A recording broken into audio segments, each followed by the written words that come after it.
And so your answer is say just raise the minimum wage and then that'll all be fixed. I don't think I'm so. saying that the tax Because base if that it you did, put. it would have happened when we raised it last time. So we raised it last No, time what I'm before. saying It is didn't this: help. here's what I'm saying in terms of the correlation between those two things. When we grew up, Tim, the federal government paid roughly 70% of the expenses for public schools. Now that dynamic has roughly flipped. State and local governments pay roughly 70%. The federal government pays roughly 30%. You need a tax base. You need revenue. Without having people making more money, driving more money into the economy, giving you more tax revenue, the things that are affected are those public services. And I agree, So, we need a better tax base, but not many people are wanting to live there. So therefore, your tax base is hard to. It's hard to create that good tax base that you need. and I understand that. I mean, don't get me wrong. Whether we're looking at 100 people or 1,000 people, I think the effects are still the same because your school system is going to be based on the 100 people, not the 1,000, or it's going to be based on the 1,000 if that's what your population is. I'm talking about the money that you pay in to be able to fund those schools is based on your tax revenue. That's why out here where we currently live, we have better school systems than some of the inner city schools in 30 miles away because our tax base is drastically different than some of those other areas. And that's because people can afford to live in And that people tax can bracket. exactly people can afford that. But I'm Yeah. saying But raising the again, minimum. that has nothing to do with minimum Hold wage, though. on, but what That raising the wait a minute, minimum? wait. Well, let me finish my point. The fact that you can afford to live here has nothing to do with minimum wage. It has nothing to do with that. That's a factor of going and getting a skill Hold set that on. will allow you to make a salary that is, Okay, I guess, comparable to the area in which you live. I understand that, but I'm saying that until your basic needs are met, you can't think about anything else. So if you are at the point where you're still going for your basic needs, food, light, water, shelter, you don't have the space to think about education, growth, opportunity. You don't have the space. Well, I would kind of push back on that because you and I both grew up in a time where our basic needs were hardly ever being met. Well, So, and yet we somehow got educated, and I we don't had think this those you issues, and you know it's to be true. yeah, I'm not saying it's not possible. I'm just saying that when you look at it, I am saying that you have to start saying until those basic needs are met, it is hard to start thinking above those basic needs. What's going to be next? And I understand that. I And there do. are I people, definitely understand that. yeah, But you and there are also people who these states that you mentioned, whether it's lower rate, there's also a lower cost of living. So where it may cost us $1,500 a month for a house, it may only be $300 a month there for a house, Mississippi. which would be comparable to the rate of pay. And So this is if why I you're said getting, it's that's why I so said it's state by state. It's got to I be would state by say state. okay, I would say I I agree would as say in since it's terms of comparable to the rate of pay, the housing market, then I would say, well, it's really no difference. Then it would probably go back to somehow, hey, you're managing the money properly, maybe more education in those areas. well, for somebody that works in tech, and I've been asked to move out to California a couple of times, I can tell you, no matter what the pay is, comparable to what you're paying for in terms of housing, it's a drastic, it's a Yeah. Yeah, big difference. California is different, New But you York is also have different. to but take I'm into sure if they send you to California, they're gonna raise your pay Oh, well, to I'm be sure they comparable. are. I mean, but Yeah, even looking at a pay raise of 25, 30%, you're looking at what $600,000 will buy you in Texas. You're paying almost to the point of a yeah. million, Well, million that's five. yeah, but that's that market out there. That's what that market bears. That's what it holds. That's the but market. So, but I we mean, have to also consider is that even when it's different, that's why I think it's state to state. Every state based on where you live, it can't be just a flat 15 because somebody in New York saying, "Hey, I'm getting paid 15," but this joker but down in you should, Arkansas getting paid 15, and we don't live the same. They cost Yeah. of living with 15, they go a long way over there. But It that's sure but will. that And let me doesn't also push it. say this, Nate. You could take your salary, move to Arkansas, live what? Like a king. You'll be living Like a big king and time, a doc. And but the problem is you don't want to go to Arkansas. And you don't want to stay in Arkansas But I'm because talking there about the may people not who be live. anything else for you to do. You might have this big salary. You may live like a king, but you're going, I can't even go to McDonald's. You going see it wouldn't be fun. Yeah, I yeah. can't go to the movie. It wouldn't be fun. But we're talking to people who live there, and here's Chris. What I'm saying is this: yes, you're right. Yes, but Depending on where you live, you are talking about whether or not the cost of living is different. But that really doesn't matter. Period. Because if I make $75,000 in Texas, yes, my cost of living is different than if I make $75,000 in New York. You're choosing to live in New York, and you're choosing to accept those differences in terms of what you're okay. experiencing. So what's So wrong with that? what I'm saying is I, this: in terms of having that baseline minimum pay, we're talking about whether or not, from a national standpoint, where is the poverty line? Where's the poverty line? Where is it where we're saying that people are being subsidized by the government for the failure of businesses to pay them comparable to what the rate of inflation has been for living expenses or the cost of living has been? Because what we have allowed businesses to do is to subsidize that pay. Walmart was a big issue with Walmart a couple of years ago when Costco was paying $15 an hour. Walmart was paying way lower than that. They were saying like 60% of your workers are receiving government benefits. You're leveraging the government to subsidize so you do not have to pay. And this is why I said originally you should make sure that large corporations are doing the right thing. You And I really agree. should press them first. I agree, Lord. We have an issue with large corporations, but I'm Yes. saying that the government, Amazon, the government Walmart, should places put like a floor in place to make sure that people who work 40 hours a week, full-time jobs, are not living in poverty. and it should be something similar to what they did with paying for health care. Based on the business size, it determines how much of the health care you have to pay in, stuff like that. So they should do something very similar to that with the minimum what they wage. need to be conscious of is right. You want to keep the economy, stimulating in the U.S. and you don't want to export. But what they need to do with big businesses is put a law in there or something that would not allow them to When go you're, overseas. but when you're discussing blue-collar labor, we're not going to export those things. No, you're And not going to export them. when you're discussing someone like me, yes, there's a certain aspect of it you can export Right. without a doubt. You can have someone on a I agree. computer. I could export you. You're right. I could export you. But that goes into when we were discussing the skills labor gap, is saying that there's a gap there that in America we're not addressing by not making those investments into our people, which is basically part of Joe Biden's infrastructure. Whether we want to say it or not, people are infrastructure.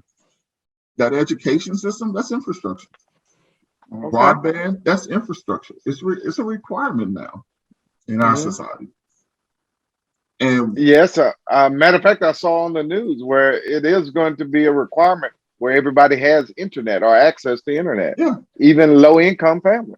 yeah. That they would reduce it to a certain amount that would allow them to have access to the internet, and that's fine. I'm good with that. I'm good with that. But people are pushing back from it, saying we don't understand these things when we've done these things before. The phone Yeah, lines that you received in the country, those phone lines are subsidized by big business, the yeah. government, or not big business, but the government. The government pays them to run those lines out there. The government pays electrical companies to run those lines out there because it does not produce value in terms of the rate of return, how much you have to spend for that infrastructure to go to very small communities. But the government said these are necessities. So Yeah, broadband is a necessity now. yeah. To It have is a opportunity. necessity, and actually, it should be. It should be almost free if you ask me. It should be pretty much free to get on the internet. It shouldn't be a cost. It would have been one of the companies I used to work for. We used to do mobile mesh wireless networks for municipalities. So what happened for like cities, Philadelphia and other cities. We were like, we'll put up Wi-Fi networks for the city. City was like, oh, great. It's another stream of income. We can make it low cost for our people or give it away free. You know why it really didn't take off or happen? Big business came in and said, wait a minute, that's unfair. What do you mean you're going to provide Wi-Fi? We're providing Wi-Fi services. You don't have to worry about raising money. You don't have to worry about being profitable. You could just issue bonds. So we have to deal with big business in that context in order to really realize that there are some things and investments that we need to make in order to make our labor force better so that people can move out of poverty. But in the meantime, to bridge that gap, I do think we need to be looking at the lowest realm of our society and saying, how do we get you out of living in poverty? Because whether you like it or not, to be honest, Chris, you're already paying $15 an hour. When someone goes and gets snapped, you're paying for it because your tax dollars are going to it. Right. When they go to the hospital and they cannot afford their medical bills and they bill it Yeah, back to the I state, mean, I you're hear what you're paying saying for it. on that, but that's not going to change. So just because you change the rate to 15, you're still going to I have to don't pay need for it. all I that. don't need to That's change not it going for to it. change. Well, Tim, Right. it will change. If I can reduce the people who are on SNAP by 20% by simply paying them a living wage. But here's my point: is you're not going to reduce it because all you're going to do is raise the minimum wage, which is good. I'm not complaining about that. But they're going to just raise the price of bread, going to raise the price of rent, just going to raise the price of cars. Everything's going to raise. Then So you're it's going to going to look even back in the out. same issue. Yeah, it's going to Even come out. back to the same. That's what we did with $4. We went to $7. Everything just But raised. But the Uncle, let me ask poverty you rate this. hasn't Gas is gone up. not the same price. Hold Why on, is the it not the poverty same rate has price? not gone up in relationship to the minimum wage. No, I'm not saying the poverty rate goes up relation to minimum wage. What I'm saying is that we're going to raise prices in other areas.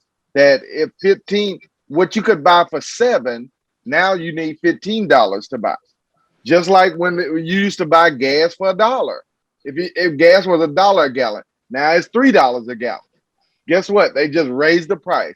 You went from $4 minimum wage, so they said, okay, you go to $7. I Gas mean, said we'll how go much up was too. a It's how just much gonna was a go up Coke when y'all were growing up? How much was a Coke when y'all used to go to the store? How much was a 50 Coke? cents. Yeah, 50 Now it's cents. how yeah, much? Yeah, it's yeah. going We up. usually It just like, it just goes up. I mean, it just goes really. It just goes the price And because if you let me look at ask you me this. and our own but business, there's, if they but said there's, I got to change my minimum wage to 15, and that's possible, and okay, we'll do it. But guess what? I'm gonna tell my customer you're gonna pay now for this minimum wage hike. No, the That's all I'm business, gonna do. the small and the big never will take those costs. They're gonna always push it down to they're somebody always going to else. push it. They're always going to push it. But the question is, by what percentage of increase, and is that percentage of increase comparable to what you're looking at for what you're going to be paying in the minimum wage? On a macro level. Yeah. Yep. Yes. Yep. So that's Yep. what you're really looking at. Saying Yep. that if Tim increases his cost by 10%, is that 10% from Tim, the grocery store, so on and so forth, going to eat up your $7 raise increase? If it No, only eats Yes, up it will. $4, I'm, you receive 3. I mean, I Yeah, don't but even know if this that's only correlates, but one I'm area. thinking about Every yeah. area is gonna increase. And I But I think Go just this ahead. said it. court. I said grocery store, gas, if all that goes up by All of it. 10%. No, it's all gonna go up more than that. Yeah, but I think this all correlate. I mean, it kind of correlate. Maybe it doesn't correlate, but it's just same thing with Biden saying we're going to put a wealth tax on people, right? And people are like, yeah, they need to do that. I'm like, but you're going to be Yeah. absorbing those costs too. Well, Don't a think wealth that they're not tax, going to cut you out. that's just stupid. A wealth tax is just stupid. You know? Because But wealth is based on value. So if they're saying uh, that someone has physical assets and they're going to value them at X, well, who's ever doing the evaluation can just turn around and evaluate them at X minus Y, right? Yeah, So that yeah. decreases the actual wealth value. So they still pay less in taxes. That's just dumb. That's yeah, Yeah. just dumb. That That's one just didn't make someone, sense. yeah, that's just yeah, someone spitting something out. You got to yeah. pass on that stuff. Yeah, definitely. Well, let me ask you this. Well, two things is one, if they were to do this, increase it to 15, what impact would that have on people that are already at 15? And then you see somebody that's at 7 jump up to 15. Immediately, I'm thinking those people at 15 But see, are hold going on. to Wait. increase. You just said it right there. You said jump up. It's not going to be a jump. You're talking about something that's phased in over the course of seven years. We'll say Is it's that phased what in. Biden said? It would be a gradual? Yeah, it's a gradual increase. It's Okay, not just okay. overnight. So Okay. we're not Okay. talking about a jump. We're talking about a phased in increase that Okay. may be more in line with what is the cost of living increase that's going to happen year over year. Yeah. See, that would make sense then if it was like that. But I mean, at the state level, they do that with state employees. They say we're going to increase relative to inflation. And truthfully, the way they increase, it doesn't look like it keeps up with inflation. Not at all. They say that, but I don't think it keeps up with it. They say they do that. I don't think so. I don't agree with that one. But I They give mean, you to each two his own. percent. Yeah, Yeah, they'll say, 2%. yeah, 2%. No, and that's 2% Inflation every goes two to up three five years. percent. Yeah. Well, the thing is, I mean, when most people look at it, if you look at wage, taxes, and increasing, or if you look at wages, if you look at taxes, if you look at cost of living, the only thing that the employer controls are wages. That tax rate, they do not control what the tax rate is. Cost of living, they do not control what that cost of living increase, but they do control wages. And the problem is wages have stayed flat on the average over the last 40 years. If you look at those trend lines, what we pay in wages have stayed flat. And as I Yeah, said, if we did a cost of and living, we'd be paying yeah, more already. you know what? And you mentioned about, let's say someone that's on SNAP. And you said, well, let's say for example, you took Walmart. They're paying a salary, and then they're allowing their employees to be on SNAP. And let's say you move the minimum wage up to this 15, and now they no longer have to be on SNAP. So now it's up to them to now buy their own groceries or whatever SNAP would provide for them. So now they got to use that money instead of getting the SNAP program and now provide those things that they once got through the government. So you say, But well, if that's a you're, good thing, but it really doesn't increase their pay per se, because what's going to happen is the things they used to buy at $7, now all of those things increase. So everything is increased. Now they're buying these things, and then Snap is going to turn around and say, well, we're now offering Snap to anybody who makes 15 as opposed to anybody who makes 7. They were originally offering it for 7. Now they're going to turn around and offer it to those who are 15. So we're back in the same cycle. I do think some things will increase. I'm far from saying that because the prices will be passed on. I don't know if Well, those prices that are passed on is going to eat up that, we'll say what, almost 100% increase that you got in salary. Even I'm, if it eats up and I would also 50% of say this while you're mentioning that, I would also say that you're not going to see those increase in pay to a lot of people who are already, let's say, beyond that $15 it, an hour. agree. Now that what's going to happen to them though is going to be a different effect. So all these increases in different things, which is labor. So let's say someone comes now and they're mowing your yard or they're doing plumbing work or roofing work. All of that's going to be way more expensive. And so now these Absolutely. people that own the houses, things like that, they're just getting less work done. Because now they can't afford all that.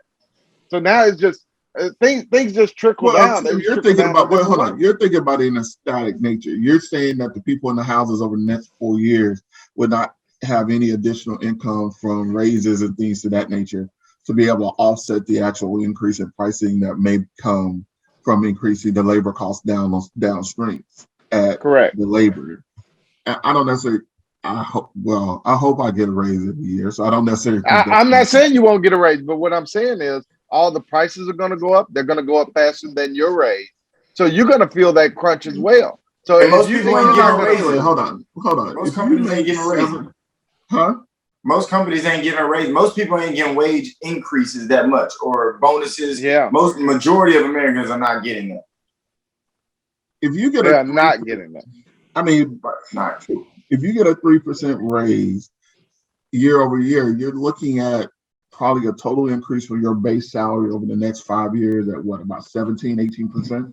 The 3%, then it's going to be a 3% plus that 3%, compounding. You're looking probably at a total raise of somewhere between what, 12 and 17%. Or, well, no, it has to be like 17, 18. And wait a minute, Nate. And majority of Americans average in that pay rate between about 40,000 and 60,000. So most of America is hitting in that gap age or that gap pay rate right in there.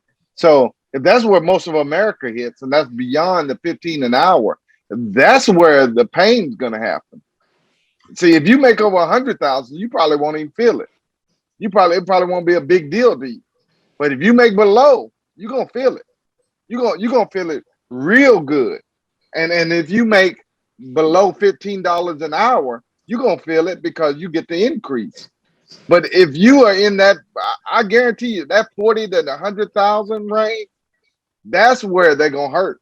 That's where they're gonna hurt. Well, let me also say this is that the people that are getting hit with inflation, that's going to hurt as far as them being able to afford just the day-to-day cost of living. They're going to get hurt based on where inflation hits first, which But is inflation gasoline, doesn't have grocery. any. But inflation has, I mean, literally nothing to do with salary. Inflation has everything to do with market constraints on goods. Just like right now, we're experiencing inflation. Well, of course, we're going to experience inflation. We had a global pandemic.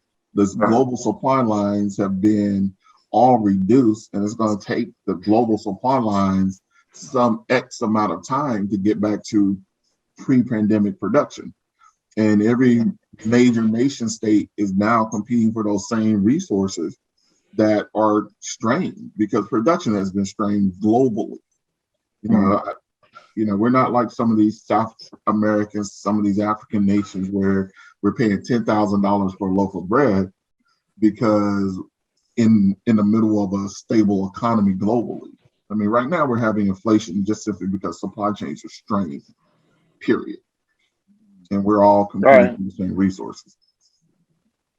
I don't right. necessarily think that labor is going to have a causational effect on um, inflation moving long term moving forward. Man, hey man, this has been great information. This has been a great topic. I know we expended a lot more time than we expected, but you know what, guys, we're gonna have this information available to you on our podcast. You can look for it. You got something you want to say, Chris, or you want to wrap us up with something, Nate? No, I think that we need to be looking at people being able to survive on what they pay. At least being able to feed their children, pay their rent, meet their basic needs on what they're getting paid. Because Yeah. we're either paying on the front end or we're paying on the back end. And I And don't think it's fair for companies to be subsidizing on the back end, pushing that to the greater population because they're unwilling to pay that living wage. I did tell we do need everyone in America to be able to make an affordable living wage. Chris, you want to wrap us up? I mean, that's pretty much it. Unc, I appreciate you coming on for another episode. We definitely got to bring you back again. And we'll see you guys on the next episode. Okay, thank you.